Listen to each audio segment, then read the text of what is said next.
ఆదివారం నుంచి ఆదివారానికి.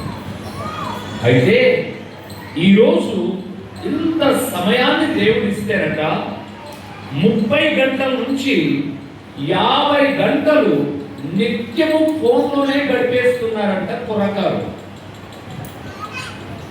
30 గంటల నుంచి 50 గంటల వరకు ఫోన్ మీదనే ఇంతే ఇలాగ పెట్టేసుకున్నాడు. తల అంటే ఇంకా కసు దొబ్బుతూ ఉండాల్సిందే. ఇటన్నా దొబ్బాలి, ఇటన్నా దొబ్బాలి, ఇటన్నా దొబ్బాలి, ఇటన్నా దొబ్బాలి. సోషల్ మీడియాను అధిగమించలేక సోషల్ మీడియాలో ఉన్నటువంటి అసభ్యకరమైనవి ఆకర్షించి, మీకు ఒక మాట చెప్తాను ప్రియ తమ్ముడు చెల్లెలు, ఎవరైతే అసభ్యకరమైనవి చూస్తూ ఉన్నారో, మీ ఇంట్లో తల్లైనా, తోడబుట్టిన చెల్లైనా, అక్కైనా, సంఘంలోని సహోదరి అయినా, సహోదరురాలైన ఎవరైనా కావచ్చు, వారిని చూస్తున్నప్పుడు మీ తలంపులు అవే ఆలోచనల్లో ఉంటాయి.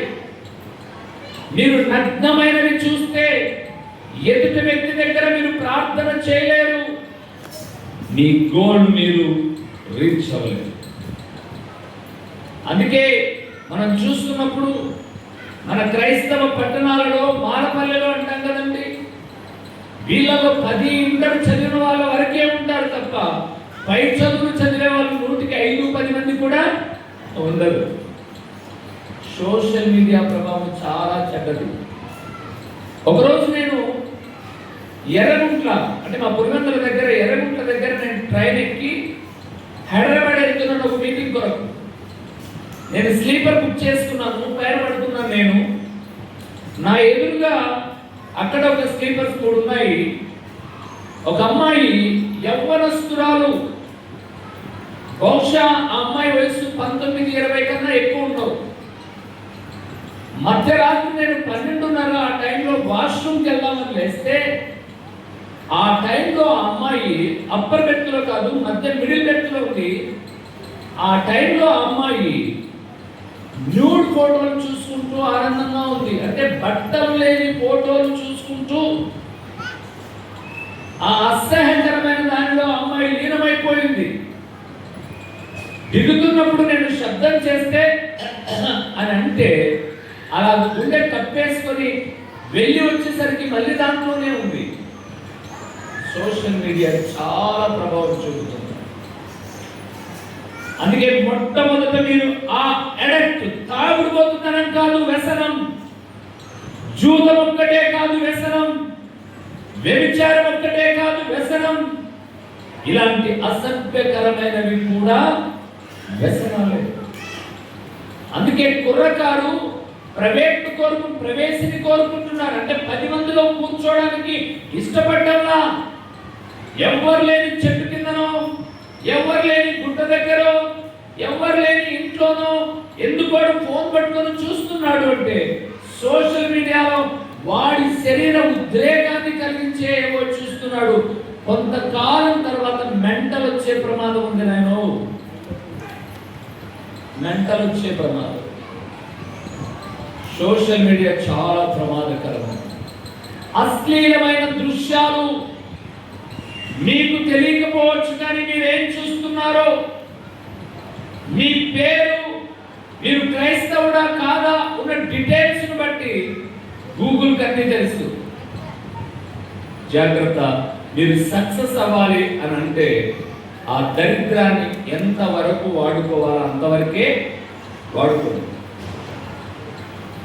ఫోన్లో మంచి విషయాలు ఉన్నాయి, చక్కటి వాక్యం వినొచ్చు, దేవుని పాటలు, ఇప్పుడు మీరు పాడిన మంచి పాటలు అందరూ నేర్చుకుని ఉంటారు, అంతవరకు బాగానే ఉంది. కానీ అంతకు మించి అసభ్యకరమైనవి చాలా ప్రమాదాన్ని తెచ్చిపడతాయి.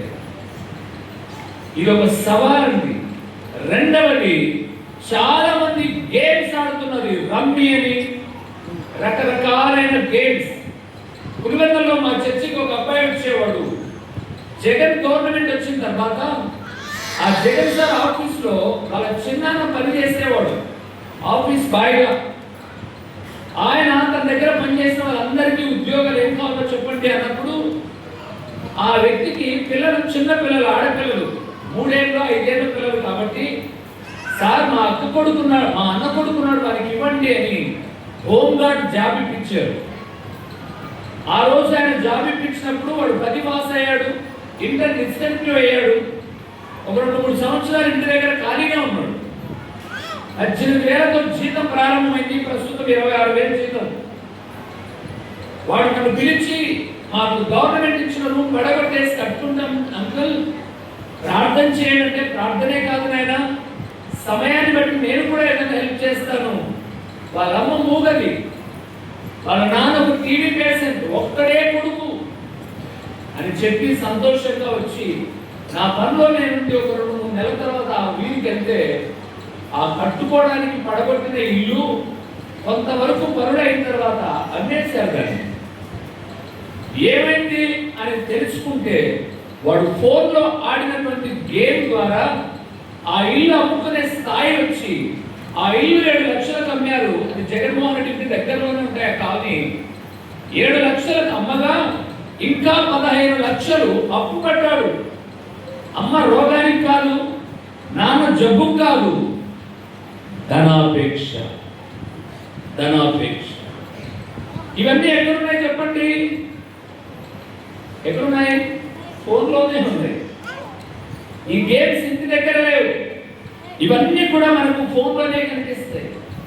మూడవది డ్రగ్ అడిక్ట్. చిన్నతనంలోనే తాగుడుకు అలవాటు పడ్డం, ఒక వయసు వచ్చిన తర్వాత దానికి పూర్తిగా అడిక్ట్ అయిపోవడం. దానివల్ల ఎన్ని ప్రమాదాలు జరుగుతున్నాయి.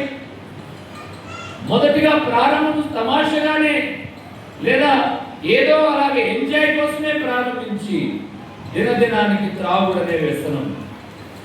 4వది ప్రేమ అనే వ్యామోహం. ఇది పిచ్చి, వయసుకు ముందు కలిగేటటువంటి ఉద్రేకమే తప్ప అందులో ప్రేమ లేదు. ఒంగోలు ప్రాంతం జిల్లా అంటారు, జిల్లా ఒంగోలు ఉంది. దాని సమీపంలో కందుకూరు అనే ప్రదేశానికి నేను సువార్త నిమిత్తమై వెళ్ళాను. ఒక తండ్రి మంచి గవర్నమెంట్ ఎంప్లాయీ. నేను ఎప్పుడు అక్కడ మీటింగ్స్కి వెళ్ళినా బట్ట నలగకుండా తెల్లటి వస్త్రం వేసుకొని ఆ ఇస్త్రీ మడతలు కూడా పోయే కాదు, ఎదురుగా వచ్చేవాడు. నా బిడ్డ కొరకు ప్రార్థన చేయండి అనేవాడు. వింటున్నారు ఆడపిల్లలు? లుక్ దిస్ సైడ్, ఇక్కడ చూడండి, కింద చూడండి, ఇక్కడ మీరు నాటికి చూస్తే మీకు వాక్యం అర్థం అవుతుంది. మీరు కింద చూసుకుంటే అంత పన్నీరంతా బూడిదలో పోసినట్టు అయిపోతుంది. అలాంటి తండ్రి ఒక 3 సంవత్సరాల తర్వాత ఆ ఊరికి వెళ్తే అతని వస్త్రాలు చినిగిపోలేదు కానీ మాసిపోయి ఉన్నాయి. తల చక్కగా దూకోలా, మనిషి శుభ్రంగా లేడు. ఆ తండ్రి ఉద్యోగానికి వెళ్ళగా వచ్చాడు. ప్రార్థన చేయాలంటే ఏ ప్రార్థన అంటున్నాడు. ఏమైంది అని కనుక్కుంటే ఆయనకు ఒక్కటే కూతురు, అల్లారు ముద్దుగా చదివించాడు, పెంచుకున్నాడు. అమ్మాయి జడ్జి కావాలన్నది తండ్రి అమ్మాయి ఆలోచన. అందుకొరకు ఈయన ఒక చిన్న చిరు ఉద్యోగి కాబట్టి ప్రతిరోజు ఆటోలో పంపించేవాడు. అమ్మాయి నిన్ను కాలేజ్ దగ్గర ఆటో పోయి డ్రాప్ చేస్తాడు, తిరిగి వస్తాడు, మళ్ళీ నిన్ను తీసుకొస్తాడు అని చెప్తే ఆటోలో వెళ్తూ ఆటో అంతా వెళ్ళిపోయింది. అమ్మాయి జడ్జి కాలే అమ్మాయి. 1.5 సంవత్సరం తర్వాత ఒక చిన్న పసిబిడ్డను ఎత్తుకొని వచ్చింది ఇంటికి. వాడు ఏమయ్యాడో తెలియదు, మోసం చేసి వెళ్ళిపోయాడు. ఆడబిడ్డలారా, స్త్రీ కన్యత్వం చాలా విలువైంది.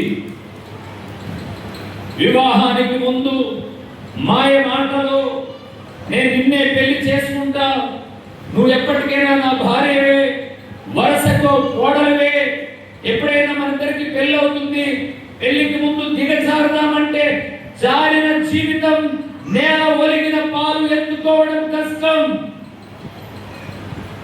చాలా జాగ్రత్తగా ఉంది.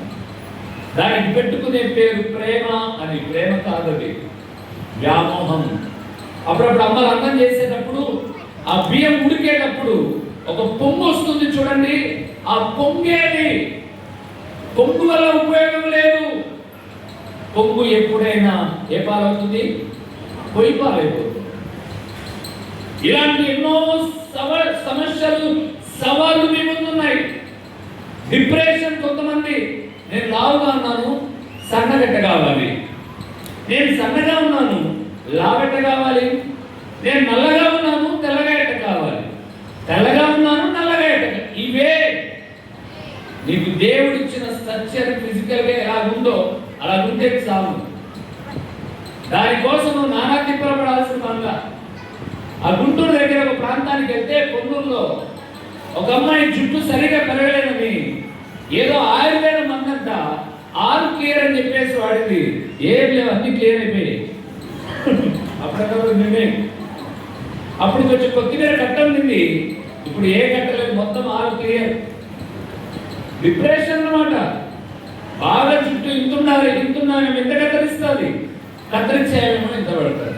ఎవరు బిడ్డలారా, ఈరోజు మీరు ఆశీర్వాదకరంగా మిమ్మల్ని కన్న తల్లిదండ్రులను ప్రేమపూర్వకంగా హృదయాలకు హత్తుకొని ఇలాంటి బిడ్డ పుట్టడం, ఇలాంటి కొడుకు పుట్టడం మా తండ్రిగా అని చెప్పుకోవాలి అంటే ఆశీర్వాదకరమైన బాటలో నడవాలి. అది ఎలాగో ఈరోజు కొన్ని విషయాలు చూద్దాం ఒకసారి వాక్యాన్ని. 24వ కీర్తన 5వ వచనాన్ని మనం చూద్దాం ప్రియులారా. వాడు యెహోవా వలన ఆశీర్వాదము నొందును. దర్శనం చాలు. ఎవడు వాడు, ఎవడు ఆశీర్వదించబడతాడు, ఎవడు చదువులో సక్సెస్ అవుతాడు, ఎవడు కోరుకున్న ఉద్యోగాన్ని చేరుకుంటాడు, ఎవరు కుటుంబ జీవితాన్ని ఆశీర్వాదకరంగా మలచుకుంటారు అని అంటే, ఇప్పుడు 5వ వచనానికి వెళ్ళండి. 4వ వచనం ఎవడో చెప్తా మీకు. ఒకే చోట ఉండి నా సందేశాన్ని ముగిస్తా. 4వ వచనం చూద్దాం. వ్యర్థమైన దాని యందు మనస్సు పెట్టకయు. చాలు. 4 విషయాలు ఉంటాయి అక్కడ. దాన్ని ఎక్స్ప్లెయిన్, దాన్ని వివరించి నా సందేశాన్ని ముగిస్తాను. వాడు యెహోవా వలన ఆశీర్వాదము నొందును. ఎవడయ్యా వాడు అని అంటే, లేదా ఎవరయ్యా ఆమె. ఇప్పుడు చెల్లెలు వాడు అనే కాడ మీ పేరు రాసుకోండి, చిన్న అక్షరాలు. వాడు అనే కాడ తమ్ముడు మీ పేరు రాసుకోండి. నేను నా పేరు రాసుకున్నాను, రూబేన్. రూబేన్ అనేవాడు దేవుని వలన మాత్రమే ఆశీర్వాదం అందుతాడు. ఆ దేవుడు ఎలాగ ఆశీర్వదిస్తాడు అని అంటే, మొట్టమొదటి 4వ వచనంలో రాయబడింది, వ్యర్థమైన దాని యందు ఏ పెట్టకూడదు, మనస్సు పెట్ట. ఈ మనస్సు చంచలమైనదండి. సామెతల గ్రంథం 16వ అధ్యాయము 32వ వచనాన్ని చదువుతున్నాం. సామెతల గ్రంథం 16వ అధ్యాయం చదవాలి. 32వ వచనము. పరాక్రమశాలి కంటే దీర్ఘశాంతము గలవాడు శ్రేష్ఠుడు.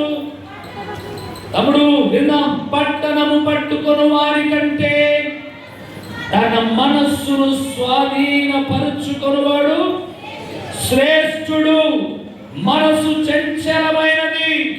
ఒక నీటి చుక్క బండ మీద వేస్తే ఎటువైపున వాలు ఉందో అటువైపుకు నీరు వెళ్ళిపోయినట్టుగా మనస్సు బలహీనమైతే బలహీనమైన కోరికల సైడు వెళ్ళిపోతుంది.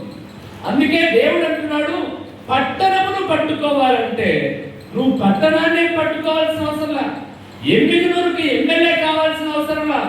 నీ మనసు నీ కంట్రోల్లో ఉంటే ఎమ్మెల్యే ఎంపీ కన్నా గొప్పవాడు నువ్వు.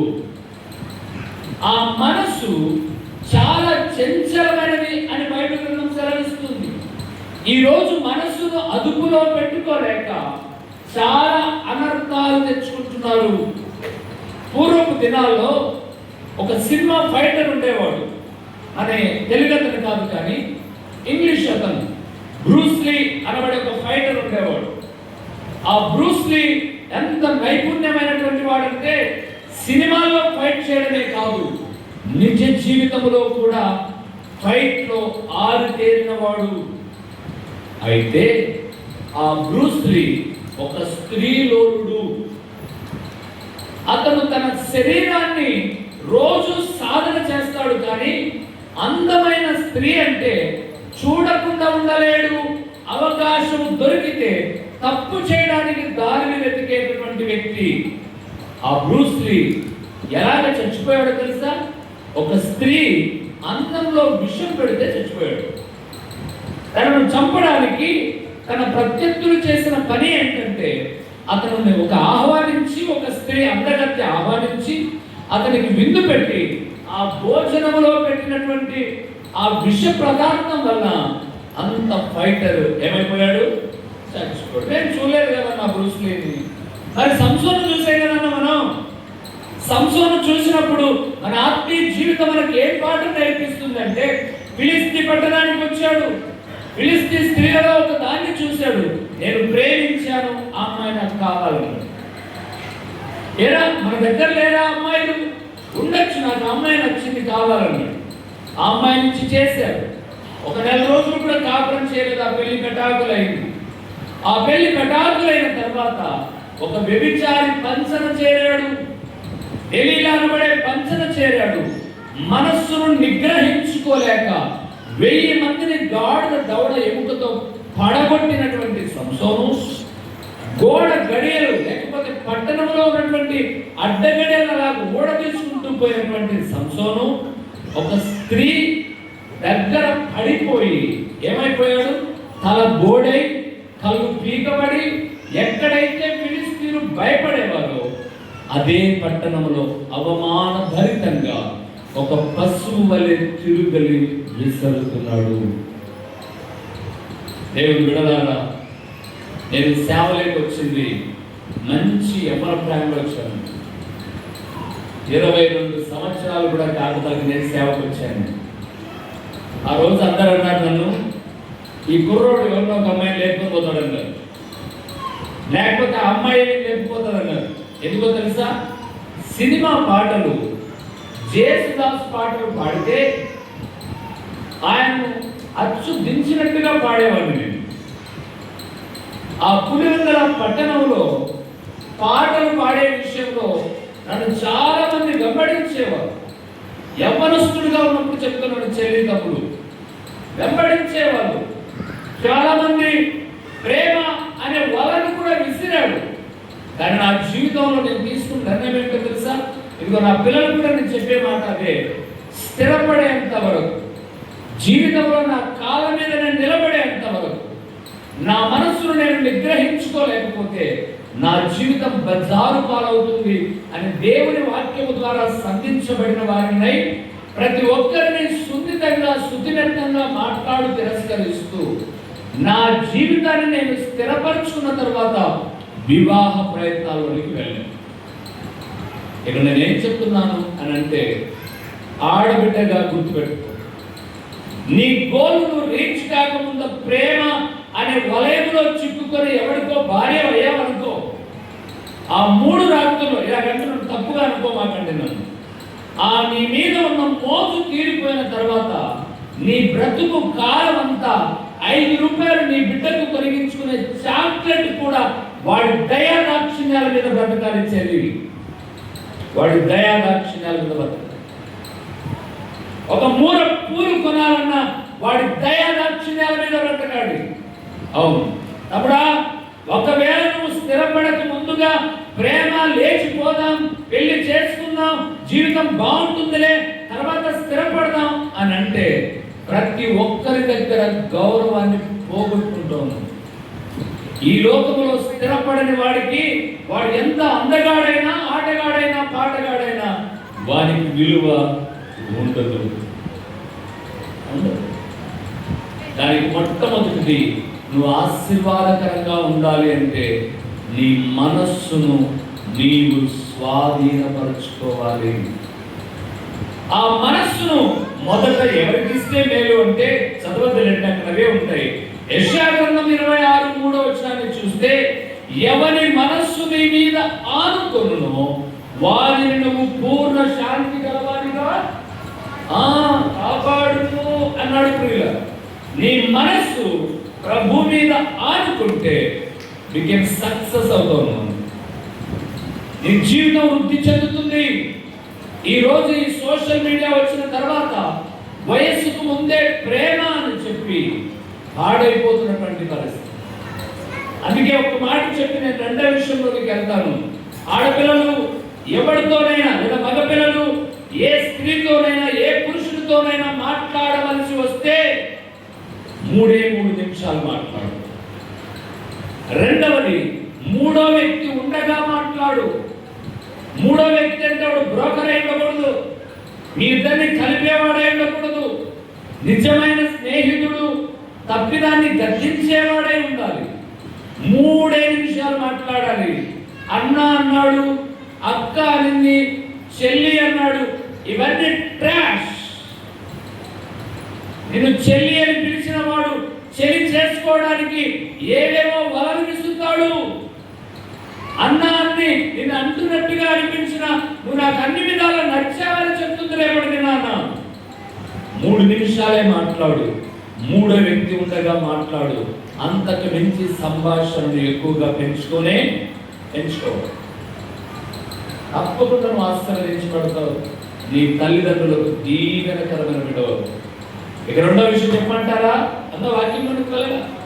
రెండో విషయము, నీవు నీ మనస్సును దేవుని మీద కేంద్రీకరించిన తర్వాత నీకు జన్మనిచ్చిన నీ తల్లిదండ్రులను నువ్వేం చేయాలి? గౌరవించు. Obey your parent. విధేయత చూపు నీ తల్లికి తండ్రికి. నేను చెప్తానండి, ఈరోజు సమాజంలో ఒక వయసు వచ్చిన తర్వాత మగపిల్లలు నాన్నతో నాన్న అని మాట్లాడడం లేదు, ప్రేమగా ప్రక్కన కూర్చోవడం లేదు. ఏం తమ్ముడు, ఇక్కడ చాలా మంది ఉన్నారు, ప్రతిరోజు మీరు ఫోన్తో ఎక్కువసేపు మాట్లాడతారా? మీ నాన్నతో ఎక్కువసేపు మాట్లాడతారా? దౌర్భాగ్యమైన విషయం ఏంటంటే, నాన్న పక్కన కూర్చోవడం నా కొడుకులు అల్లారు ముద్దుగా పెంచి గుండెల మీద ఎత్తుకొని తన్నించుకొని నువ్వు పోసిన పాసును కడుక్కొని నీ ప్రయోజన కొరకు నిత్యము ప్రయాసపడే తండ్రిని ఇప్పుడే నాన్నని పిలవకపోతే రేపు కళ్ళం వచ్చిన తర్వాత ఇక నాన్నని పిలవడం కాదు, పూర్తిగా బంధాలు తెంచుకొని వెళ్ళిపోతారు. నువ్వు ఆశీర్వదించబడాలి అంటే ఈ భూమి మీద దేవుని తర్వాత ఆడపిల్లలైన మీరైనా మగపిల్లలైన మీరైనా దేవుని తర్వాత మీరు ఎవరికైనా రుణం కలిగి ఉన్నారు అంటే అది మీకు జన్మనిచ్చిన తల్లిదండ్రులు. ఏడుపి మాకండి. కడపలో నాకు తెలిసిన ఒక ఆయన టీచర్ ఉన్నాడు, హ్యాండిక్యాప్, 2 కాళ్ళు లేవు, గవర్నమెంట్ టీచర్. ఆయన సంఘంలో కట్టెలు పెట్టుకొని స్కూల్కి వెళ్తాడు. పాపం ఆయన కట్టెలు పెట్టుకొని వెళ్తాడు. తగిన సమయంలో 3 వీలర్ 3 గంటల స్కూటర్ కొనుక్కున్నాడు. కొడుకు ఇంటర్ అయిపోగానే బీటెక్ లో చేరగానే ఈ నుంచి అంత దూరం ఉంటుంది కాలేజీ, నాకు రాయల్ ఎన్ఫీల్డ్ కావాలన్నాడు. వద్దురా, ఇల్లు కట్టుకున్నాం, అప్పులు ఉన్నాయి, అప్పులు తీర్చుకున్నాం, తర్వాత బాబు అని అంటే, లేదు మా ఫ్రెండ్స్కి ఉన్నాయి, వాళ్ళకున్నాయి, వీళ్ళకున్నాయి అన్నాడు. బండి తీర్చాడు.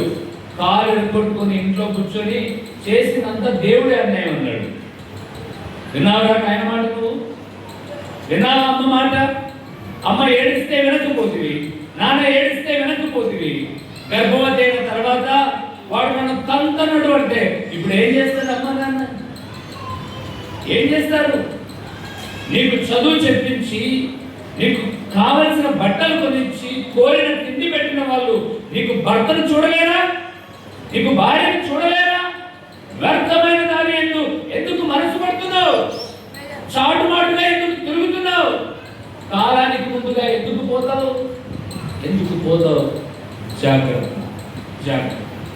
వాడు యెహోవా వలన ఆశీర్వాదం నందును అంటే వాడు ఎవడో కాదు, వ్యర్థమైన దాని యందు మనస్సు పెట్టనివాడు.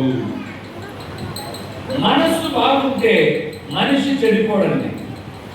మనస్సు చెడిపోతే మనిషి ఆటోమేటిక్గా చెడిపోతాడు. అందుకే మీ మనస్సు జాగ్రత్త. రెండవ లైన్ ఏముందో చూద్దామా? 24 వచ్చిన రెండవ లైన్ కొద్దాం. వ్యర్థమైన దాని యందు మనస్సు పెట్టకయు. ఏంటంట తల్లి? కపటముగా ప్రమాణము చేయకు. చాలు, కలలేపండి. ఏ ప్రమాణం?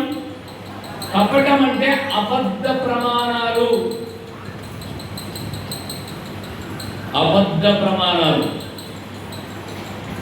దాదాపు నేను ఇప్పటిదాకా 100 పైబడిన పెళ్లిళ్ళు చేశా.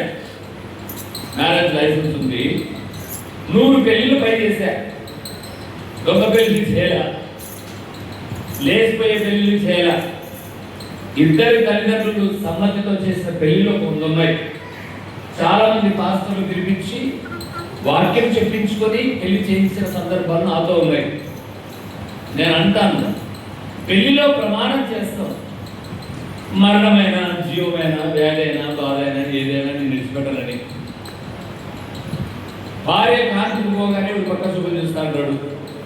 అది మీరు వర్గాలేదు, మీరు లోకంలో జరిగే చెప్తున్నాను. తప్పుడు బ్రతుకులు చేసిన ప్రమాణం వేరు, జీవించే జీవితం వేరు. ఈరోజు నా దృష్టికి వస్తున్న అనేక ఫోన్ కాల్స్ ఏంటంటే, మా అల్లుడు కావలసిన డబ్బులన్నీ ఇచ్చి పెళ్లి చేశాము, కానీ మా అమ్మాయిని సరిగా చూసుకోవడం.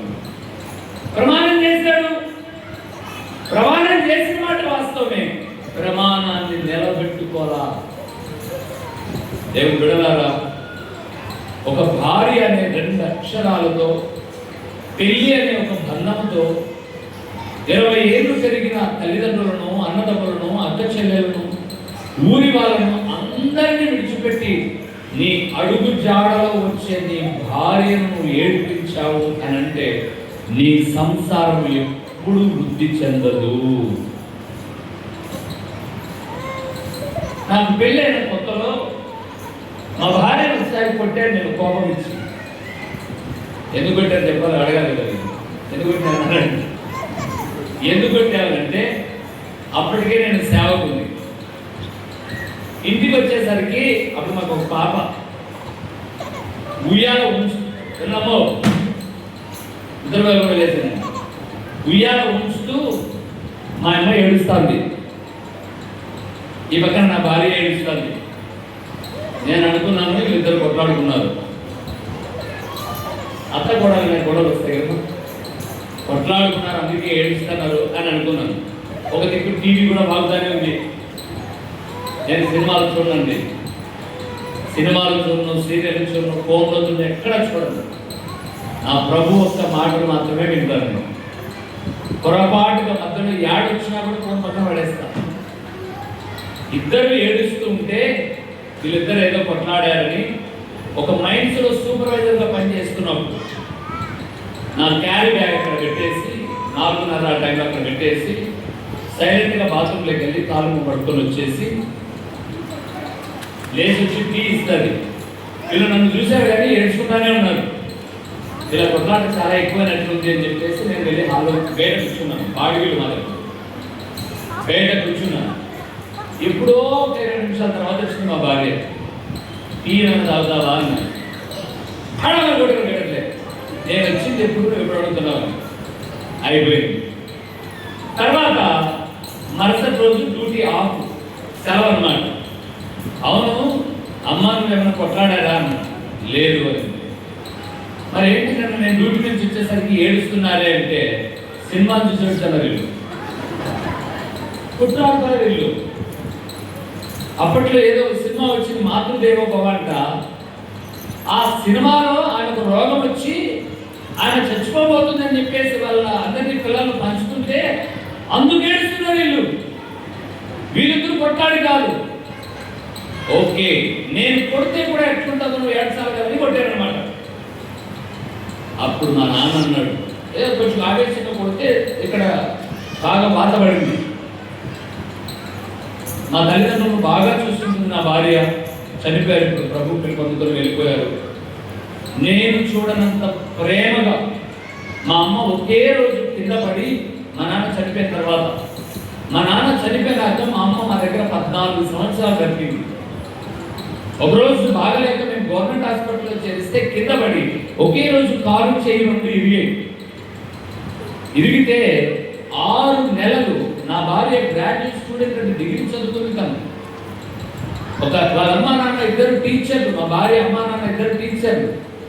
6 నెలలు మా అమ్మ కోలుకునేంత వరకు 1-2 చేతితో ఎత్తిపోసింది. ఈ కాలం భార్య అని చెప్పేది ముసలి మరి పాతకాలంగా. సరే మా నాన్న దగ్గరికి వెళ్ళి చూడు మా అమ్మ ఎట్లా కొట్టాడో అని అంటే కోపం అప్పుడు ఏం మాట్లాడాలి మా నాన్న. మరుసటి రోజు మాట్లాడాడు, ఆలి ఏడ్చిన సంసారం ఎద్దు ఏడ్చిన వ్యవసాయం ఎప్పుడు బాగుపడున్నాయనా అన్నాడు. ఆలి అంటే భార్య, ఎద్దు ఇంట్లో పెళ్ళాము ఏడ్చిన ఆ ఏడుపుకు కారణం భర్తే అయితే ఆ సంసారం ఎప్పుడు వృద్ధిలోకి రాదు. మొదటిది. రెండవది, వ్యవసాయం చేసే ఎద్దు ఎంతవరకు పని చేయగలదో అంతవరకే చేయించుకోవాలి. నీ పని అయిపోవాలని దాని ముళ్ళువరంతో గుచ్చి పని చేపిస్తే అది ఏడ్చుకుంటూ సేద్యం చేస్తే ఆ భూమి కూడా వృద్ధిలోకి రాదు అని చెప్తున్నాను. మీ ఆయన ఏడుపుకి మిమ్మల్ని దొంగ సచ్చినోడు అన్నారు. రోజు ఇదే వినట్రా కొట్లాడు పెట్టుకోలేదు తల్లు చెప్పండి. ఎందుకంటున్నానంటే కపట ప్రమాణాలు చేతిలో చెయ్యేసి చేతిలో చెయ్యి నడిచి కొంతకాలం మోజుపోయిన తర్వాత ఎలాంటి స్థితి అంటే మీకు ఒక్క మాట చెప్తాను ప్రియుల, వినండి. పెళ్ళైనప్పుడు కూడా ఉన్నారు కాబట్టి మాట చెప్తున్నాను. మా మగవాళ్ళు ముఖ్యంగా మగ సహోదరులు, బంధువులు, రక్త సంబంధికులు, అమ్మా నాన్న, తోడబుట్టిన అన్నా తమ్ముడు, నోటిలోని పండ్ల లాంటి వాళ్ళు, నోట్లోని పండ్లు ఉన్నాయి చూడండి, పండ్ల లాంటి వాళ్ళు, భార్య నోట్లోని నాలుగు లాంటివి. ఒక వయసు వస్తే పండ్లు ఊడిపోతాయి, చచ్చిపోయేంత వరకు నాలుగు మాత్రం అది భార్య. నీ యోగక్షేమము కోరి నీకు ఏమన్నైతే విలవిలలాడి తన ఆహారం మానేసి తన బిడ్డల కన్నా ఎక్కువ అపురూపమైన వ్యక్తి ఎవరంటే భర్తగా నువ్వే. నీవు చేసిన ప్రమాణాన్ని నిలబెట్టుకోకపోతే ముందుగా ఎక్కాల్సింది వస్తుంది బాక్స్. జాగ్రత్త. కపట ప్రమాణాలు ఉండకూడదు.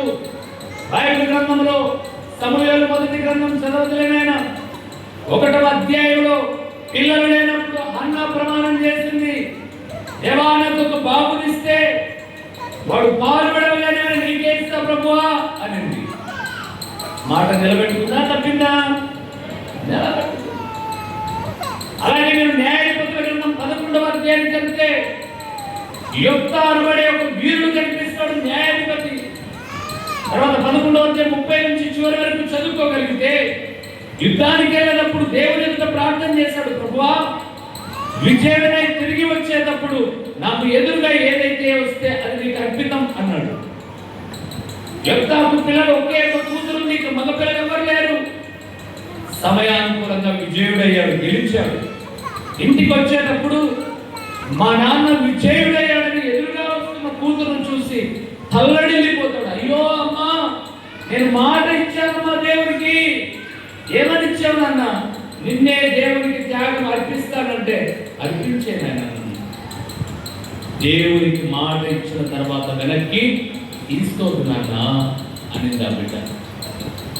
ఒకరోజు అనంతపురం జిల్లా ధర్మవరం ఊరుంది. ధర్మవరం పట్టు చీరలకు బాగా ఫేమస్ అన్నమాట.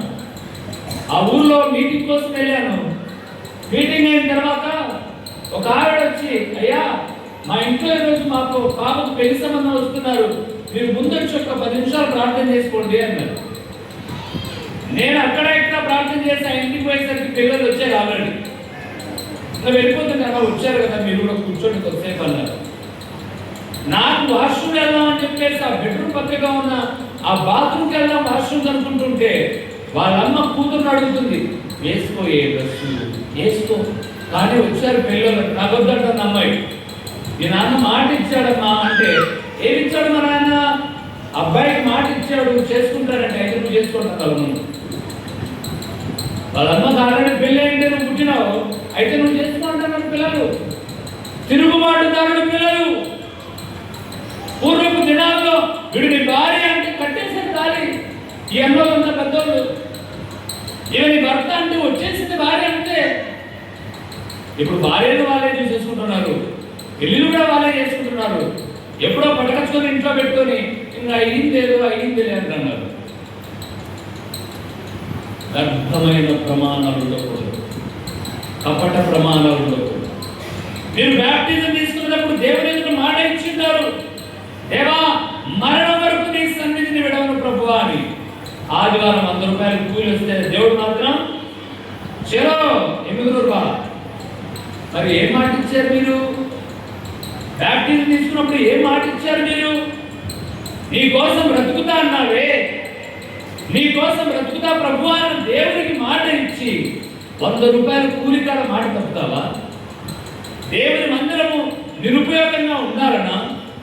తప్పు ప్రియులారా. నువ్వు ఆశీర్వదించబడాలంటే నా ప్రియ శైలి తమ్ముడు, వ్యక్తమైన దాని ఎందుకు మనస్సు పెట్టకూడదు, కపటముగా ప్రమాణం చేయదు. ఆ మూడవది ఏంటట చూద్దాం. అక్కడ 24వ కీర్తన 4వ వచనం 3వ లైన్ చదువుతున్నాం. ఏం చేతులట? నిర్దోషమైన చేతులను. చూసుకోండి చేతులు ఒకసారి. అలా చేతి చూసుకున్నా ఎవరికైనా చూపించినారు మీరు? పోయేదలకు కానీ చిలక దోషం కానీ వాడనింటాడు. ఈ గీత ఇట్ట కాకుండా ఇట్టుంటే మీరు రాత పల్లెలు అంటాడు. ఇంకొక దరిద్రుడు అంటాడు, ఈ గీత 2 పాయలు వచ్చింది కాబట్టి నీకు దుఃఖాలంటాడు. వీడు ఈ కళాన్ని పెట్టుకోదానికి అంటాడు. దరిద్రుడు చెడగొట్టారు. ఈ గీతలు ఎందుకున్నాయి తెలుసా? నీ రాతలు కాదు ఇందులో ఉన్నది. ఈ గీతలు ఉన్నది ఎందుకు అంటే నీ చేయి ఫోల్డ్ అవ్వడానికి. ఎక్కడెక్కడైతే గీత ఉందో అక్కడ ఏడు వంగుతుంది చూడండి, అరిచి వంగుతుంది చూడండి. గీత లేని చోట వంగింది అంటే తిరిగిందని అర్థం. గీతల్లో రాత లేనే లేదు. అనవసరంగా జగదోషులకి అవకాశం లెక్కించి వాడంటాడు మళ్ళా పోతా వన్ ప్లాన్ అని. నీ దర్శనాలు బ్రహ్మాండం నుండి నాకు చూపించాం ఎవరికి చేయుగా కన్నాడు. వాడు అప్పుడే బతకాలి, వాడు బతకలేదు. మనం అంటాం చెయ్యి ఎవరికి చూపిద్దంట. ఆ జోరు పెట్టు తిరుగుడు బాబు, ఎవరికి చూపిగా కన్నం తినేటప్పుడు కూడా చూడ జోరు పెడతాం. నిర్దోషమైన చేతులు అంటే ఏంటంటే ఒక 2 పిల్లలు అని చెప్తా, ఒక 2 పిల్లలు చిన్న పిల్లలు కాదు, ఆడపిల్లలు రండి, మా ఒక 2 చెల్లెలు రండి, రా బాబా 2 రామ్మా. నేనేమన్నా వికృతంగా కనపడతానని రా, ఒక 2 రా చెప్తా. నిర్దోషమైన చేతులు అనడానికి మీకు అర్థం చెప్తున్నా బైబిల్లో నుంచే, అసలే చెప్పండి బైబిల్లో నుంచే.